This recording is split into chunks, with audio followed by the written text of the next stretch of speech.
بسم اللہ الرحمن الرحیم۔ السلام علیکم۔ آپ کو عریشہ وائس چینل میں خوش آمدید۔ فقیر اور بادشاہ۔ ایک مرتبہ کا ذکر ہے کہ ایک فقیر جہاں بھی کہیں جاتا بس یہی صدا لگاتا، 3 باتیں سن لو اور ہر بات کا معاوضہ 100 روپے دے دو۔ کوئی بھی اس کی صدا پر کان نہ دھرتا تھا۔ تنگ آ کر فقیر دریا کی طرف نکل گیا۔ وہ کنارے کنارے چلتا جاتا اور بڑبڑاتے ہوئے لوگوں کو کوستا جاتا۔ اتفاق کی بات ہے کہ وقت کا بادشاہ بھی سیر کے لیے وہاں آیا ہوا تھا۔ اس نے فقیر کو کوستے ہوئے دیکھا تو اسے بلا کر وجہ پوچھی۔ فقیر نے اپنا تعارف کراتے ہوئے کہا، میں تھکا ہارا بدنصیب ہوں جس نے قیمتی سودا سستے داموں فروخت کرنے کی کوشش کی مگر کسی نے بھی میری نہ سنی۔ بادشاہ بولا، فقیر اب کہو، میں تمہارا شرط منظور کرتا ہوں۔ فقیر خوشی خوشی تیار ہو گیا۔ اس کے بعد فقیر نے 3 باتیں سنائی۔ رات دا جاگن بھلا، یعنی رات کو جاگنا مفید ہے۔ پہلی بات بتا کر فقیر نے بادشاہ سے اس کا معاوضہ 100 روپے کی شکل میں حاصل کر لیا۔ دوسرا، آون آلے دا آدر بھلا، یعنی آنے والے کی تکریم کرنے میں بھلائی ہے۔ دوسری بات سنا کر فقیر نے بادشاہ سے مزید 100 روپے لیے۔ تیسری، زدل بھلا دے سرچ سو کھلا، یعنی ضدی کے سر میں جب تک 100 جوتے نہ لگے اس کی اصلاح نہیں ہوتی۔ یوں فقیر نے اپنی تیسری اور آخری بات کی عوض بھی 100 روپے بھی لے لیے اور چلتا بنا۔ وزیر نے عرض کیا، بادشاہ سلامت، یہ تو عام سی باتیں تھیں، آپ نے خام خواہ فقیر کو اتنی اہمیت دی۔ بادشاہ نے کہا، بات کو نہیں دیکھتے، بات کے انجام کو دیکھتے ہیں۔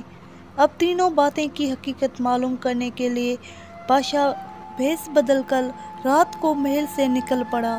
اسے 2 عورتوں کی آواز سنائی دی، ایک ہنس رہی تھی اور ایک رو رہی تھی۔ بادشاہ نے باہر سے آواز دی، وہ بولی کون؟ بادشاہ نے کہا، پہرے دار۔ وہ کہنے لگی، جا چلا جا، میں ہنس رہی ہوں، میرا نام تدبیر ہے، اور جو رو رہی ہے اس کا نام تقدیر ہے۔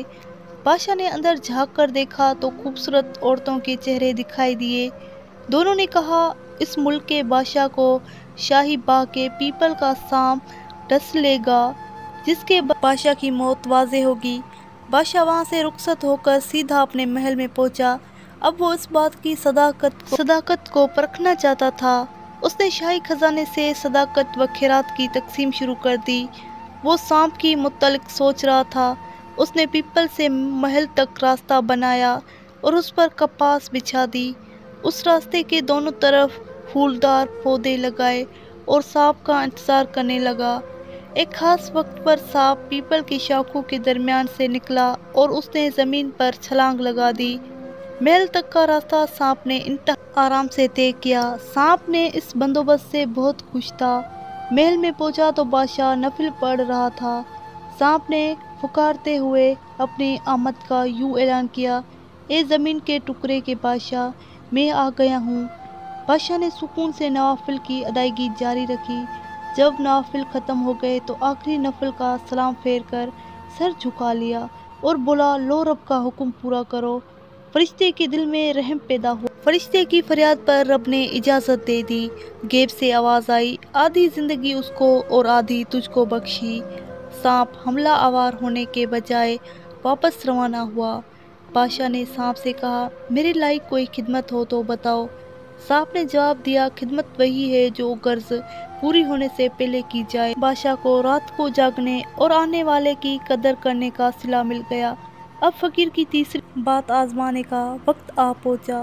دوپہر کے وقت بادشاہ اپنی ملکہ کے ساتھ ستمار 7ویں منزل پر بیٹھا تھا۔ نیچے شہر دکھائی دے رہا تھا۔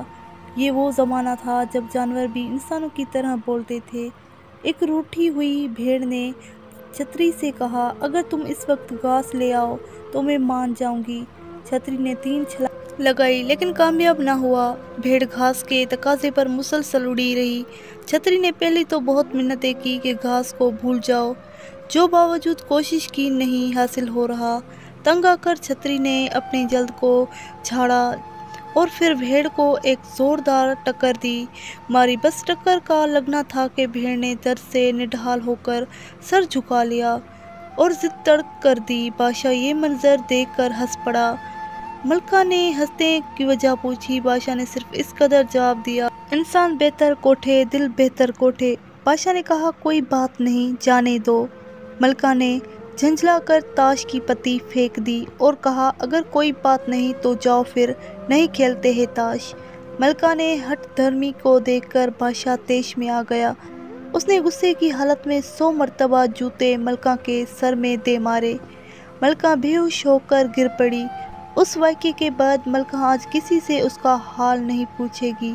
مراد یہ ہے کہ کبھی ادھوری باتوں کا مطلب نہ پوچھے گی۔ اس طرح فقیر کی تیسری بات کی سچائی بھی بادشاہ پر آشکارا ہو گئی۔ آپ کو آج کی کہانی کیسی لگی؟ اچھی لگی ہے تو لائک کریں، میرے چینل کو سبسکرائب کریں۔ کل ملیں گے نئی کہانی کے ساتھ، تب تک کے لیے اللہ حافظ۔